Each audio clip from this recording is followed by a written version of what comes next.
Hi అండి, welcome to Yog stock. అందరూ బాగున్నారు కదా? సో ఇంకా నా ఛానల్కి ఎవరైనా ఫస్ట్ టైం వచ్చినట్టుంటే ప్లీజ్ అండి, మళ్ళీ సేమ్ క్వశ్చన్ అడుగుతున్నానని దయచేసి అనుకోకండి, సబ్స్క్రైబ్ చేసుకుంటే. ఎందుకంటే మీకు ఒక సింపుల్ ఎగ్జాంపుల్ చెప్తాను. నేను నా ఛానల్లో ఓన్లీ ఇన్ఫర్మేటివ్ వీడియోస్ మాత్రమే పెడతా, టైం వేస్ట్ వీడియోస్ పెట్టను. బోలెడ్ టైం వేస్ట్ వీడియోస్ వేరే యూట్యూబ్ ఛానల్లో పెడతారు, వాళ్ళకి లక్షల్లో వస్తాయి వ్యూస్, ఎందుకంటే వాళ్ళ పెద్ద ఛానల్. నాకేంటంటే వందల్లో వేలల్లో వస్తాయి. ఏంటంటే ఒక నలుగురికి మీరు షేర్ చేస్తే, నాలాంటి వాడిని డెవలప్ చేస్తే, మీకేం ఎంకరేజ్ చేయడం వలన వచ్చే యూజ్, ఒక ఇన్ఫర్మేషన్ అనేది ఇంకొక నలుగురికి చేరుతుంది. సో కాబట్టి వీలైతే మాత్రం ప్లీజ్ అండి, మీ సర్కిల్లో, మీ వాట్సాప్ గ్రూప్లలో ఎక్కడన్నా మీరు షేర్ చేయండి. ఎందుకంటే ఇవాళ రేపు బోలెడు మంది పిల్లలు మనకి అబ్రాడ్లో ఉన్నారు. వాళ్ళ తల్లిదండ్రులకు కానీ, వాళ్ళ పిల్లలకు కానీ, ఎవరికైనా ఏ విషయమైనా ఉపయోగపడచ్చండి. ఓకే, సో నెక్స్ట్ ఇప్పుడు ఇవాళ వీడియోలో నేను ఏం చెప్దాం అనుకున్నానంటే, క్లియర్గా ఫస్ట్ టైం విజిటర్స్ ట్రావెల్ చేసేటప్పుడు తీసుకోవాల్సిన జాగ్రత్తలు, వాళ్ళు ఎలా వెళ్ళాలి, ఏమేమి కాన్సన్ట్రేట్ చేయాలి, ఏ విషయాలు మన లగేజీల దగ్గర నుంచి మొత్తం complete detailed end to end నేను ఎక్స్ప్లెయిన్ చేస్తానండి. వీడియో మాత్రం కంపల్సరీ ల్యాగ్ ఉంటుంది, ఎందుకంటే నేను డీటెయిల్గా క్లియర్గా చెప్దాం అనుకున్నా.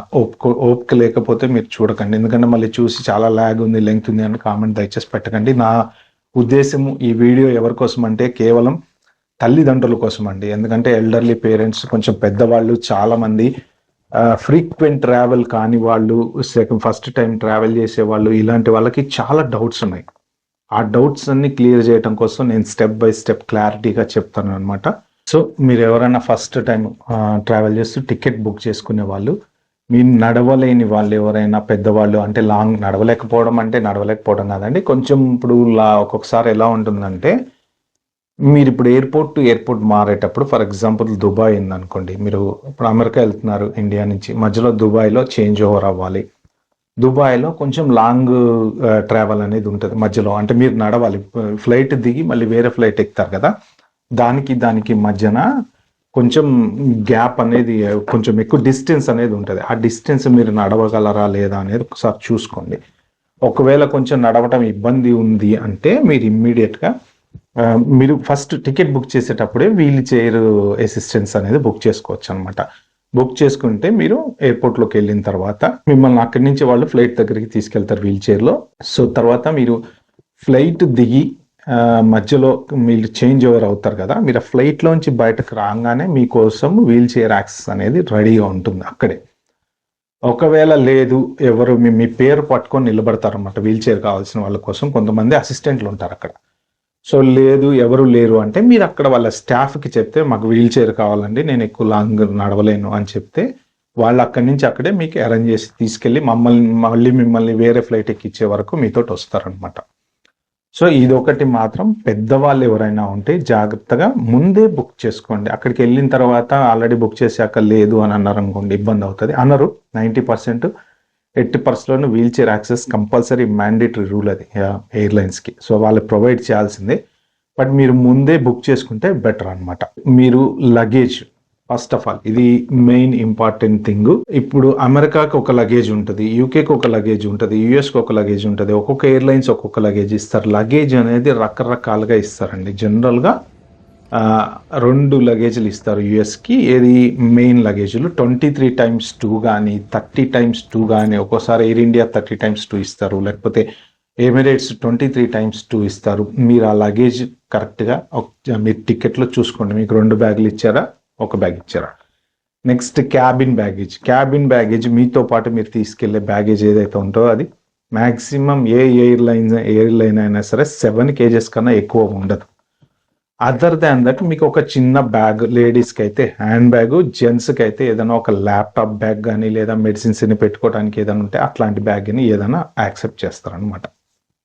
సో ఈ లగేజ్ మీరు 23 ఇంటి దగ్గరే జాగ్రత్తగా చెక్ చేసుకోండి. ఎందుకంటే చాలా మందికి పెద్ద హెడ్ఏక్ నేను ఎయిర్పోర్ట్లో చూసింది ఏంటంటే, వాళ్ళు ఏదో చూద్దాంలే అన్నట్టు తీసుకెళ్ళిపోయిన తర్వాత అక్కడికి వెళ్ళిన తర్వాత లగేజ్ ఎక్కువ అవుతుంది. మళ్ళీ మీకోసం బయట ఒక మనిషిని కాపలా నిలబెట్టాలి, ఈ లగేజ్ ఎక్కువైన లగేజ్ తీసేయాలి, లేకపోతే మీరు స్కాన్ చేసి అక్కడ వాడి దగ్గర పెడతారు, వెయిట్ పెట్టినప్పుడు వాడు వెయిట్ ఎక్కువ ఉంది తీసేయండి అంటారు. మీకు అక్కడ ఆల్రెడీ ఎవరో క్యాబ్లో దింపేసి వెళ్ళిపోయారు అనుకోండి, వెనక ఎవరు లేరు అనుకోండి, తీసుకెళ్ళి బిన్లో పడేయాల్సి వస్తుంది. ఎలో చేయరండి, మీకు 100 గ్రాములు ఎక్కువ ఎలో చేయరు. సో కొన్ని ఎయిర్లైన్స్ చాలా స్ట్రిక్ట్గా ఉంటాయి. లేదు అంటే మీరు ఎక్స్ట్రా డబ్బులు కట్టాలన్నమాట. మళ్ళీ దానికి ఎంతో కేజీకి $10 $20 సంథింగ్ ఏదైతే ఉంటుందో ఆ ఎక్స్ట్రా డబ్బులు కట్టాల్సి వస్తుంది. సో ఈ ఎక్స్ట్రా డబ్బులు కట్టకుండా ఉండాలి అనుకుంటే మీరు బెటర్ ఏంటంటే, మీరు ఇంటి దగ్గరే ఒక 23 అన్నారనుకోండి, మీరు 24 25 పెట్టుకొని నాకు వెళ్ళిన తర్వాత చూసుకుందాంలే అనుకోవద్దు. అలాంటప్పుడు ఏంటంటే ఎవరినన్నా మీతో పాటు రమ్మని బయట వెయిట్ చేయమని చెప్పండి. అంతా అయిపోయింది పర్ఫెక్ట్గా అనుకుంటే మీరు లోపలికి వెళ్ళిపోవచ్చు, లేదు అంటే వాళ్ళకి ఇచ్చేసి పంపించవచ్చు. సో లగేజ్ విషయంలో చాలా స్ట్రిక్ట్గా ఉంటారు. క్యాబిన్ బ్యాగేజ్ విషయంలో కూడా చాలా స్ట్రిక్ట్గా ఉంటారండి. క్యాబిన్ బ్యాగేజ్ కూడా మీరు 8 కేజీలు 9 కేజీలు 10 కేజీలు పెట్టుకుంటే కుదరదు. సో క్యాబిన్ బ్యాగేజ్ మీకు ఈ చలికి ఏమన్నా స్వెట్టర్లు గిట్టర్లు అవన్నీ వేసుకున్నారు అనుకోండి, ఏం చేస్తారంటే మీరు అవి బ్యాగ్లో పెట్టుకొని తీసుకెళ్ళి ఏమన్నా అవసరమైనప్పుడు వాడుకోవచ్చు. కానీ బ్యాగ్లో పెడితే అది వెయిట్ కిందకు వస్తుంది. మీరు దాన్ని బ్యాగ్లో పెట్టద్దు. జాకెట్లు కానీ జంపర్లు స్వెటర్లు ఏమైనా ఉంటే పైన వేసేసుకోండి. అప్పుడు ఏంటంటే మనతో పాటు వచ్చేస్తుంది, అది వెయిట్ కిందకు రాదు, బ్యాగ్లో వెయిట్ కిందకు రాదు. ఓకే. సో హ్యాండ్ లగేజ్ కూడా ఏంటంటే ఇష్టం వచ్చినట్టు 5-6 కేజీలు వేసి నింపకండి, వాళ్ళు ఒక్కసారి రెఫ్యూజ్ చేసే ఛాన్స్ ఉంది. హ్యాండ్ లగేజ్ ఏంటంటే బేసిక్గా మీకు హ్యాండ్ బ్యాగ్ లేడీస్కి ఏమన్నా ఎమర్జెన్సీవి కానీ అవి కానీ ఇవి కానీ పెట్టుకొని వెళ్ళడానికి, ట్యాబ్లెట్స్ పెట్టుకోవడానికి. సో ఇంకా మీరు ఈ 23x2 లగేజ్లో పెద్దవాళ్ళు ఎవరైనా కొంతమంది షుగర్ మెడిసిన్స్ అని అవ్వని ఇవ్వని తీసుకెళ్తుంటారు కదా, ప్రతి మెడిసిన్కి మీరు ప్రిస్క్రిప్షన్ డాక్టర్తో రాయించుకొని క్యారీ చేయండి. సో మీరు ఏం చేస్తారంటే, ఇప్పుడు ఒక 100 ట్యాబ్లెట్లు ఉన్నాయనుకోండి, ఆ 100 ట్యాబ్లెట్లని 2 సెట్లు చేసి ఒక పెట్టెలో ఒక సెట్ ఒక పెట్టెలో ఒక సెట్ పెట్టుకోండి. ఎందుకు అంటే ఇప్పుడు మీరు ఒక్కొక్కసారి ఎలా ఉంటుందంటే, any time airlines flights cancel కావచ్చు, లేకపోతే మనం డిఫరెంట్ ఎయిర్పోర్ట్లో ల్యాండ్ అవ్వచ్చు, లేకపోతే మిస్ కావచ్చు. ఇప్పుడు ఫ్లైట్ నుంచి వేరే ఫ్లైట్కి మారేటప్పుడు ఏంటంటే బై యాక్సిడెంట్ వీళ్ళు ఒక చోట అయిపోయి ఒక చోట వేస్తారు, వేరే ఎయిర్లైన్స్లో వేస్తారు. మళ్ళీ అది ఆ కంట్రీకి వెళ్ళి మళ్ళీ అక్కడి నుంచి తిరిగి కంట్రీకి వచ్చిన తర్వాత మళ్ళీ యూఎస్ వచ్చి యూఎస్లో మీకు హ్యాండ్ ఓవర్ చేస్తారు. సో ఇది జనరల్గా అందరికీ జరగాలని లేదు, బట్ సమ్ టైమ్స్ జరిగే ఛాన్స్ ఉంది. అలాంటప్పుడు ఏమవుతుందంటే మీ లగేజ్ మీ చేతికి రావడానికి 2-3 రోజులు టైం పడుతుంది. సో ఈ 2-3 రోజులు మీకు ఎవరికైనా ఏమైనా మెడిసిన్స్ అవి ఏమైనా అవసరం ఉన్నాయి అంటే ఇబ్బంది అవుతుంది. కాబట్టి మీరు ఏం చేస్తారంటే కొన్ని మెడిసిన్స్ హాఫ్ ఆఫ్ చేసి ఈ 2 మెయిన్ లగేజ్లో వేయంగా ఇంకా కొన్ని మెడిసిన్స్ ఒక 10 షీట్స్ 20 షీట్స్, ఒకవేళ ఏమైనా బ్యాగ్ డిలే అయ్యే ఛాన్సెస్ ఏదన్నా ఉంది అట్లాంటి పరిస్థితుల్లో మీకు ట్యాబ్లెట్స్ కావాలి అనుకుంటే హ్యాండ్ లగేజ్లో ఒక సెట్ పెట్టుకోండి. ఎట్లా మీరు ప్రిస్క్రిప్షన్ మీ దగ్గర ఉంటుంది కాబట్టి ప్రాబ్లం అనేది ఉండదన్నమాట. సో ఇది మాత్రం మీరు వెరీ ఇంపార్టెంట్ అండి. మెడిసిన్స్ విషయంలో జాగ్రత్తగా ఉండండి. మీరు అన్ని మెయిన్ లగేజ్లో పెట్టేసేసారు అనుకోండి, పొరపాటున మీరు 2-3 రోజులు మీకు పెట్టరాలేదు, మీకు ఎమర్జెన్సీ మెడిసిన్ ఏదైనా తీసుకోవాలి అంటే ఇబ్బంది అవుతుంది. ఓకే. కాబట్టి కానీ అన్ని ట్యాబ్లెట్లు మళ్ళీ హ్యాండ్ లగేజ్లో పెట్టుకోవద్దు కుప్ప. మళ్ళీ అది కూడా పెద్ద ప్రాబ్లమే. మీకు ఎక్కువ ఏదన్నా మెయిన్ లగేజ్లో పెట్టడానికే ట్రై చేయండి మీరు. సో ఇంకొకటి, మెయిన్ లగేజ్లో ఎలక్ట్రానిక్ ఐటమ్స్ మీరు ఏమి పెట్టకుండా ఉండటమే బెటర్ అనమాట. మోస్ట్ ప్రాబబ్లీ మీరు పవర్ బ్యాంకులు ఉన్నాయి చూసారా, ఇప్పుడు మనం కొంతమంది ఛార్జింగ్ కోసం అని చెప్పేసి పవర్ బ్యాంక్ తీసుకెళ్తాం. పొర్రపాటున కూడా పవర్ బ్యాంక్ మెయిన్ లగేజ్లో పెట్టకండి. ఎందుకంటే వాడి స్కానింగ్లో మళ్ళీ మిమ్మల్ని పిలుస్తాడు, లేదా బ్యాగ్ కట్ చేసి తీయమంటాడు. సో ఇవన్నీ తలనొప్పులు ఉంటాయి. ఓకే. పవర్ బ్యాంక్ ఎట్టి పరిస్థితుల్లోనూ మెయిన్ లగేజ్లో అలౌడ్ కాదు. ఓకే. హ్యాండ్ లగేజీలోనే పెట్టుకోండి. సో ఆ తర్వాత మీరు లగేజ్ ఇచ్చేసిన తర్వాత మీరు సెక్యూరిటీ చెక్ దగ్గరికి వెళ్ళినప్పుడు మామూలు దీనికన్నా ముందు పాస్పోర్ట్ చెక్ చేస్తారు, స్టాంప్ వేస్తారు, లోపల పంపిస్తారు కదా. సెక్యూరిటీ చెక్ దగ్గరికి వెళ్ళినప్పుడు మీరు మీ జాకెట్టు షూస్ అంటే కొన్ని చోట్ల జరిగేది ఇది, కొన్ని చోట్ల డిఫరెంట్గా ఉంటుంది. షూస్, వాచ్, జేబులో చిల్లర కాయిన్స్ ఏదైనా ఉన్నా, లేకపోతే కీస్ కానీ any kind of metal related objects మీ దగ్గర ఉన్న బ్యాగులోంచి తీసి ఒక ట్రేలో పెట్టండి. ల్యాప్టాప్ అని విడిగా పెట్టాలి, ఫోన్ విడిగా పెట్టాలి, పర్సు విడిగా పెట్టాలి. పర్సు కూడా నాట్ అలౌడ్ అండి. ఏమీ ఉండొద్దు, జస్ట్ మీకు సింపుల్గా మన డ్రెస్సెస్ తప్ప అన్నీ తీసి పక్కన పెట్టాలి. పెట్టేసి ట్రేలో పెట్టి మళ్ళీ మనం ఇటు నుంచి అటు వెళ్ళిన తర్వాత వాళ్ళు మనల్ని మెటల్ డిటెక్టర్తో చెక్ చేస్తారు కదా. చెక్ చేసిన తర్వాత మీరు కొంతమంది చిల్లర ఉంటుంది జేబులో, చాలా మందికి ఏంటంటే చిల్లర మెయింటైన్ చేసే అలవాటు కదా, మనకి ఇండియాలో చేంజ్ ఇస్తూ ఉంటాం కాబట్టి చిల్లర కాయిన్స్ ఉన్నా కూడా తీసి ట్రేలో పెట్టండి. ఎందుకంటే మీరు ఏది ఉంచుకున్నా సరే మళ్ళీ వెళ్తే వాడు మళ్ళీ వెళ్ళి అంటాడు, కీ అని మోగుతుంది. అది మోగినప్పుడు మళ్ళీ వెనక్కి పొమ్మంటాడు, మళ్ళీ రమ్మంటాడు. ఈ తలనొప్పి అంతా ఉంటుంది. కాబట్టి హైదరాబాద్లో ఇది ఫాలో అవ్వండి. తర్వాత మళ్ళీ అన్ని మీ ల్యాప్టాప్లు మీవన్నీ తీసుకుని సర్దుకున్న తర్వాత నీట్గా టైం ఇస్తారు వాళ్ళు, అక్కడ ప్లేస్ ఉంటుంది. జాగ్రత్తగా ఏదైనా మర్చిపోవద్దు. వాళ్ళకి ఏదైనా డౌట్ ఉంది అంటే మళ్ళీ పిలుస్తారు, మిమ్మల్ని పిలిచి ఇదేంటి అదేంటి అని అడుగుతారు. సో అక్కడి నుంచి మీరు వెళ్తారు, ఫ్లైట్ ఎక్కుతారు. ఫ్లైట్లో మీరు కూర్చున్నప్పుడు మీకు ఇంకొకటి ఫుడ్. కొంతమంది ఏంటంటే వెజిటేరియన్ మీల్స్ అనమాట. మోస్ట్ ప్రాబబుల్లీ మీ వెజిటేరియన్ మీల్ అనేది మీరు టికెట్తో పాటే మీరు బుక్ చేసుకోవచ్చు. సో మీరు టికెట్తో పాటు మీ ఏజెంట్ బుక్ చేస్తే ఏజెంట్కి చెప్పండి. లేదు అంటే మీ పిల్లలు ఎవరైనా సరే ఆన్లైన్లో లాగిన్ అయ్యి మీరు AVML అని ఉంటుంది, ఏషియన్ వెజిటేరియన్ మీల్ అని ఉంటుంది, దానికి చేంజ్ చేసుకోవచ్చు. అలాగే మీరు వెబ్ చెకింగ్ చేస్తారు కదా, వెబ్ చెకిన్ మీ పిల్లల్ని ఎవరినైనా చేయమనండి. లేకపోతే మీకు తెలుసా అంటే మీరు చేసుకోండి. అంటే లైన్లో నిలబడి చెకింగ్ చేసే బదులు వెబ్ చెకింగ్ చేసుకుంటే ఏంటంటే మనం ఆల్రెడీ నెంబర్ ఆఫ్ లగేజ్లు అవన్నీ ఇచ్చేస్తాం కాబట్టి డిఫాల్ట్ మనకి వచ్చేస్తాయి. బోర్డింగ్ పాస్లు, మన సీట్ నెంబర్లు అన్నీ వచ్చేస్తాయి. సో మనం డైరెక్ట్ వెళ్ళేసి ఆ వెబ్ చెకింగ్ లగేజ్ ఇచ్చేసి వెళ్ళిపోతాం. లేదు అంటే మీకు జనరల్గా అక్కడ చెకింగ్ చేయలేదు అంటే ఎక్కువసేపు నిలబడాల్సి వస్తుంది. సో దానివల్ల 2 డిసడ్వాంటేజ్లు ఉన్నాయి. నెంబర్ 1, ఒకవేళ మీకు సీట్ కనుక బుక్ చేసుకోకపోతే, ఒకప్పుడు ఎయిర్లైన్స్ సీట్ ఇంక్లూడింగ్ ఇచ్చేవాళ్ళు అనమాట. ఇప్పుడు చాలా ఎయిర్లైన్స్ ఏం చేస్తున్నాయంటే మీరు కొనే టికెట్ కాస్ట్ కాక సీట్కి ఎక్స్ట్రా 2,000 3,000 అడుగుతున్నారు. అందుకని చాలామంది ఏం చేస్తారంటే ఏముంది ఏ సీట్ వచ్చితే ఆ సీట్ వచ్చిందిలే, లైన్లో నిలబడి తీసుకోవచ్చు అనుకుంటారు. సో ఆ లైన్లో నిలబడి మీరు తీసుకునేటప్పటికి చివరికి వచ్చేసి లాస్ట్లో సీట్లు వస్తుంటే ఒక్కొక్కసారి అంటే మనం ఈ ఫ్లైట్ అంతా నడుచుకుంటా చివరికి పోవాలన్నమాట. అదే మీరు 24 అవర్స్ ముందో 48 అవర్స్ ముందో వెబ్ చెకింగ్ చేసుకున్నారనుకోండి, వెబ్ చెకింగ్లో ఆటోమేటిక్లీ మనకి సీట్లు ఎలకెట్ అయిపోతాయి. సో అప్పుడు మనకి సీట్ ఉంటుంది, మనం నెమ్మదిగా వెళ్ళేసి లగేజ్ ఇచ్చి రిలాక్స్గా వెళ్ళడానికి ఛాన్స్ ఉంటుంది అనమాట. సో అదొక్కటి చూసుకోండి మీరు. నెక్స్ట్ లోపలికి వెళ్ళిన తర్వాత మీరు ఫ్లైట్లోకి వెళ్ళిన తర్వాత మీకు చెప్పాను కదా, ఒకవేళ మీరు కనుక మీల్ వెజిటేరియన్ వాళ్ళు ఎవరైనా ఉండి మీల్ మీరు టికెట్తో పాటు బుక్ చేయకపోతే, సో వెజిటేరియన్ మీల్ మీరు వాళ్ళని ఫ్లైట్లో రిక్వెస్ట్ చేయొచ్చు అనమాట. మోస్ట్ ప్రాబబ్లీ నా సజెషన్ ఏంటంటే టికెట్ బుక్ చేసినప్పుడే బుక్ చేసుకోండి. ఎందుకంటే ఒక్కొక్కసారి వాళ్ళు స్టాక్లు ఇవ్వంటారు, మళ్ళీ మనం ఇబ్బంది పడాల్సి వస్తుంది. నెక్స్ట్ మీకు ఎవరికైనా హాట్ వాటర్ కావాలి అంటే ఆబ్వియస్లీ వాళ్ళని అడిగితే వాళ్ళు తీసుకొచ్చి ఇస్తారు. సో ఇంకా ఇప్పుడు మీరు నెక్స్ట్ ఫ్లైట్ దిగి వేరే ఫ్లైట్ మారుతారు చూసారండి. ఒకవేళ దుబాయ్లో కానీ ఖతార్లో కానీ లేకపోతే సౌదీలో కానీ ఎక్కడైనా సరే మళ్ళీ చెకింగ్ అనేది ఉంటుందండి. జనరల్గా ఇంతకుముందు ఏంటంటే ఒకనొక రోజుల్లో ఇంటర్నేషనల్ ఒక్కసారి మన సెక్యూరిటీ చెక్ అయిపోతే మళ్ళీ మనం దిగే వరకు మధ్యలో ఎక్కడైనా ఫ్లైట్ మారినా ఉండేది కాదు. కానీ కొంత మధ్యలో ఈ మధ్యన కొన్ని ఇష్యూస్ రావడం వల్ల ఒక 10-15 ఏళ్ల నుంచి వాళ్ళు ఏం చేశారంటే మళ్ళీ రీచెకింగ్ పెట్టారు. సో ఇప్పుడు దుబాయ్లో మనం ఎయిర్పోర్ట్ బయటికి వెళ్ళాం, ఎయిర్పోర్ట్ లోపటే ఉంటాం, అయినా స్టిల్ మళ్ళీ మనం చెకింగ్ చేయాలి. సో సెక్యూరిటీ చెక్ చేయాలి. ఆ సెక్యూరిటీ చెక్కి మళ్ళీ సేమ్ ప్రాసెస్. ఇంకా ఆ దుబాయ్లో కొంచెం టార్చర్ ఎక్కువ ఉంటుందండి. సౌదీలో, దుబాయ్లో, వీటిలో, ఖతార్లో ఇక అన్ని తీయమంటాడు. మన వాచీలు, బెల్టులు, డబ్బులు సేమ్ మన ఇప్పుడు హైదరాబాద్లో మీరు ఫాలో అయిన ప్రాసెసే మొత్తం మళ్ళీ ఫాలో అవ్వండి. లేడీస్ని ఒక్కొక్కసారి కొంచెం వాళ్ళు ఈ గొలుసులు తీయండి, అవి తీయండి, మంగళసూత్రాలు తీయండి అంటారు. ఇది జరిగింది ప్రాక్టికల్లీ. మంగళసూత్రం కూడా తీసిలో పెట్టండి అంటారు. ఒకవేళ సెంటిమెంట్ ఏదైనా ఉంటే మీరు వాళ్ళు క్లియర్గా చెప్పొచ్చు, మేము తీయమండి మాకు సెంటిమెంట్ అది అని చెప్తే వాళ్ళు మామూలు పక్కకి తీసుకెళ్ళి చెక్ చేస్తారనమాట. సో అది ఒకటి. నెక్స్ట్ ఇంకొకటి నాకు జరిగిన ఎక్స్పీరియన్స్ ఖతార్లో రీసెంట్గా నేను బ్యాగ్లో మన ల్యాప్టాప్ బ్యాగ్ వేసుకొచ్చుకుంటాం కదా, ఆ ల్యాప్టాప్ బ్యాగు స్కానింగ్లో పెట్టాను.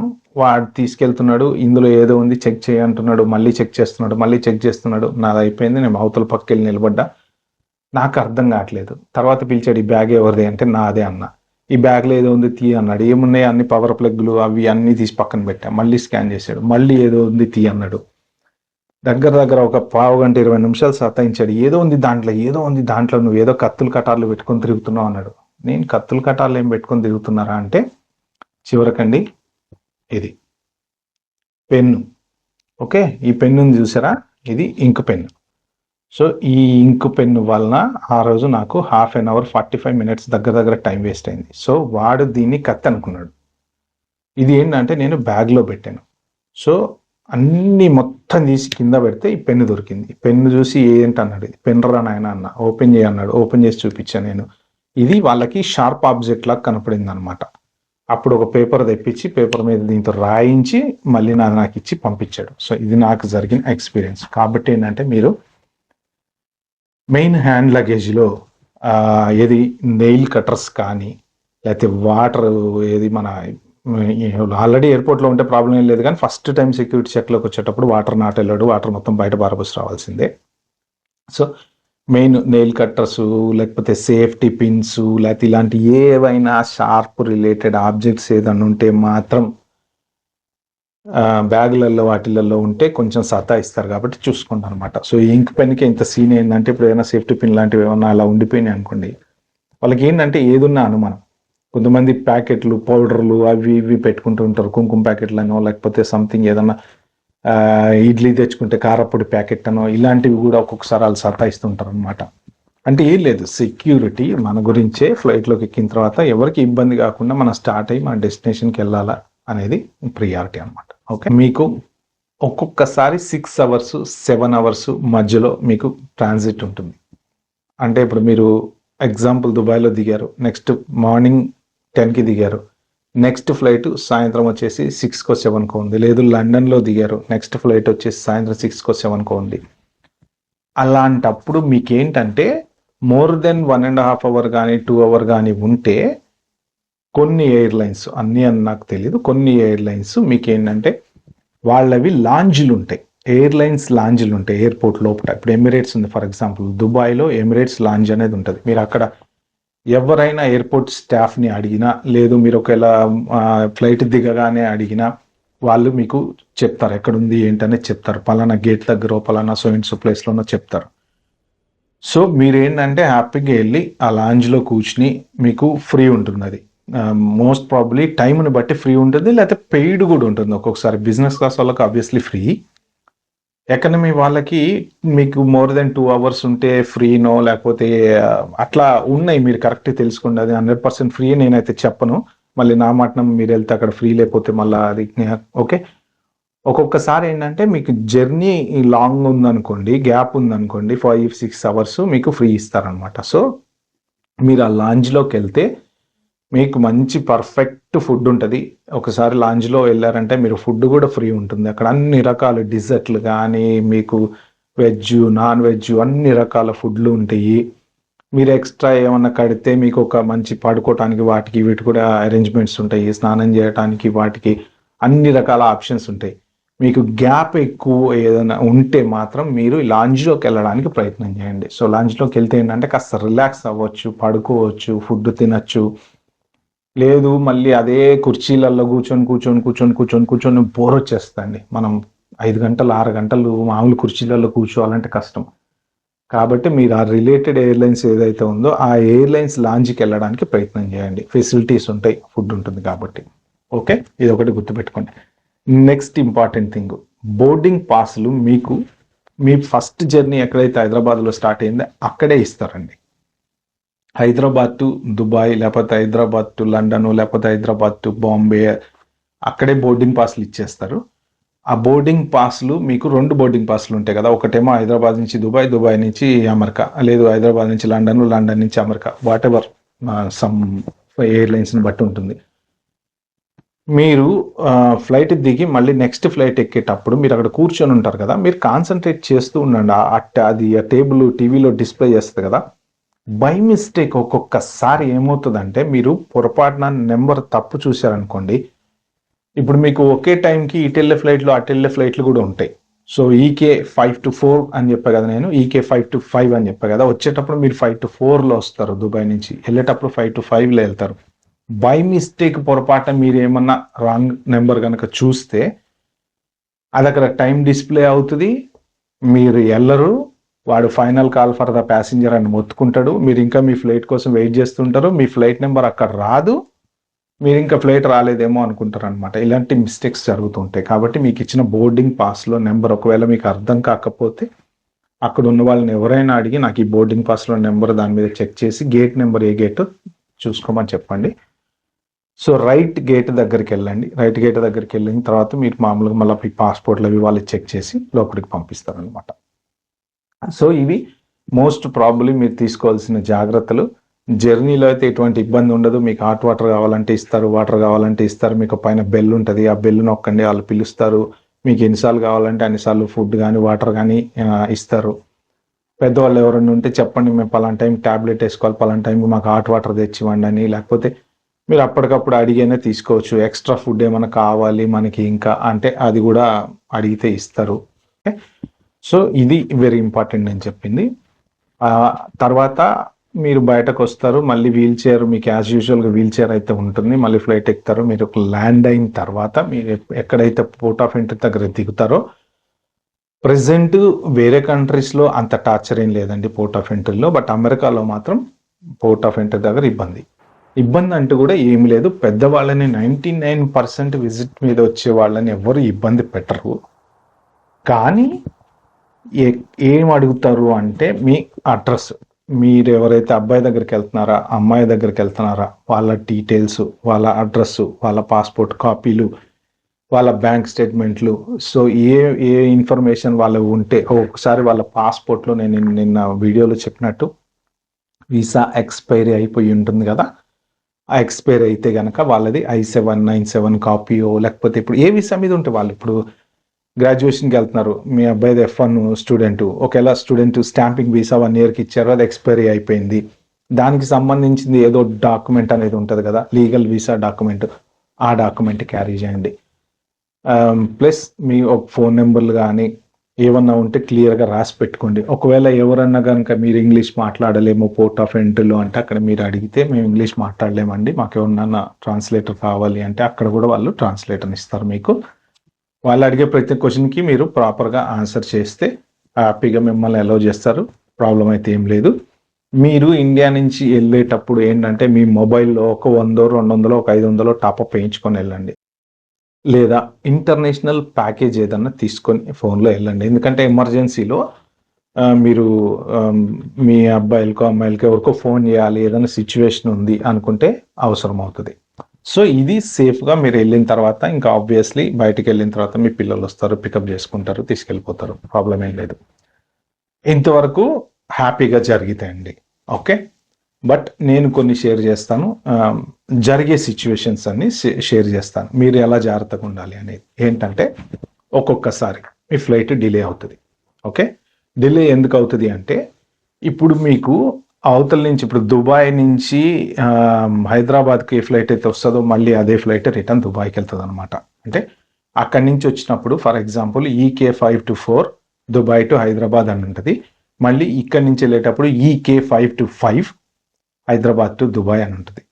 సో అదే ఫ్లైట్ రిటర్న్ అవుతుంది అనమాట. ఫర్ ఎనీ రీజన్ ఒకవేళ ఆ ఫ్లైట్ అక్కడి నుంచి హైదరాబాద్కి రావటం లేట్ అవుతే ఇక్కడ మీ జర్నీ లేట్ అవుతుంది. ఓకే, సో ఇక్కడ మీ జర్నీ లేట్ అవ్వటం వలన ప్రాబ్లం ఏంటంటే మీకు కనెక్టింగ్ ఫ్లైట్ ఏదైతే ఉంటుందో, ఇప్పుడు మీరు దుబాయ్ నుంచి లండన్ నుంచి చికాగో అని లేదు, దుబాయ్ నుంచి డైరెక్ట్ చికాగో లేకపోతే దుబాయ్ నుంచి డైరెక్ట్ టెక్సాస్ సంథింగ్ ఏదైనా ఫ్లైట్ ఒక్కొక్కసారి మిస్ అయ్యే ఛాన్స్ ఉంటుంది.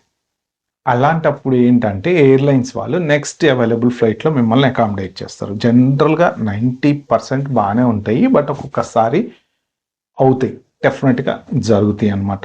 ఎందుకంటే నాకు చికాగోలో ఒక్కసారి యునైటెడ్ ఎయిర్లైన్స్ ఫ్లైట్ రావాల్సింది రాలేదు, 8 అవర్స్ ఎయిర్పోర్ట్లోనే కూర్చోవాల్సి వచ్చింది. 8 అవర్స్ తర్వాత అప్పుడు మళ్ళీ వేరే ఫ్లైట్లో నేను వెళ్ళాను అనమాట. ఓకే, సో ఇది డిలే అయితే గనక నెక్స్ట్ కనెక్టింగ్ ఫ్లైట్ మిస్ అయ్యే ఛాన్స్ అయితే ఉంటుంది.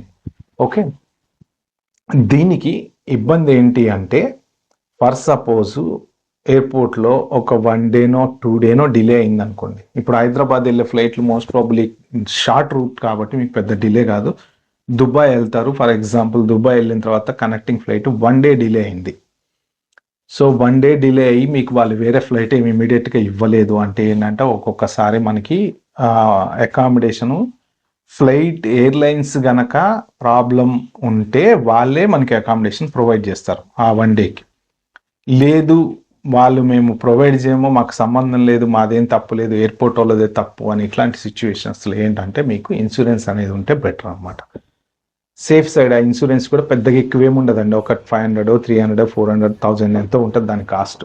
ఇప్పుడు మనం 50,000 60,000 పెట్టి టికెట్ కొనుక్కుంటున్నాం కదా, ₹1000 పెట్టి ఇన్సూరెన్స్ కొనుక్కుంటే పోయేదేం లేదు కదా. ఎందుకంటే ఎట్ ఎనీ కాస్ట్ ఇప్పుడు మన బ్యాగేజ్ మిస్ అయినా లేకపోతే ఇలాంటి చిన్న చిన్నవన్నీ కూడా మనం ఆ ఇన్సూరెన్స్లో క్లెయిమ్ చేసుకోవచ్చు. ఇప్పుడు ఒకరోజు డిలే అయింది, ఆ ఒకరోజు పెద్దవాళ్ళు కొంచెం ఎయిర్పోర్ట్లో పడుకోవడం, ఎయిర్పోర్ట్లో కూర్చోవటం అనేది ఇబ్బందిగా ఉంటుంది. కాబట్టి మీరు ఇన్సూరెన్స్ ఉందనుకోండి, వాళ్ళని అడగచ్చు నాకు అకామిడేషన్ ప్రొవైడ్ చేయమంటే వాళ్ళు అకామిడేషన్ ప్రొవైడ్ చేస్తారు. దాని ప్రకారం ఇప్పుడు మొన్న ఎగ్జాంపుల్ హీత్రూ ఎయిర్పోర్ట్లో ఎయిర్పోర్టే క్లోజ్ అయిపోయింది ఒక 1.5 డే. అంటే రావాల్సిన ఫ్లైట్ రాలేదు, వెళ్ళాల్సిన ఫ్లైట్లు వెళ్ళలేదు, అంత ఇబ్బంది అంతా. ఎక్కడి నుంచి ఇప్పుడు కనెక్టింగ్ ఫ్లైట్ కోసం ఉండి యుఎస్ వెళ్ళాల్సిన వాళ్ళు ఇప్పుడు ఎయిర్పోర్ట్లోనే ఉండిపోయారు కదా, వాళ్ళకి చాలా ఇబ్బంది. వాళ్ళు ఏం చేస్తారంటే అప్పటికప్పుడు అకామిడేషన్ ఇచ్చి పంపించేస్తారు.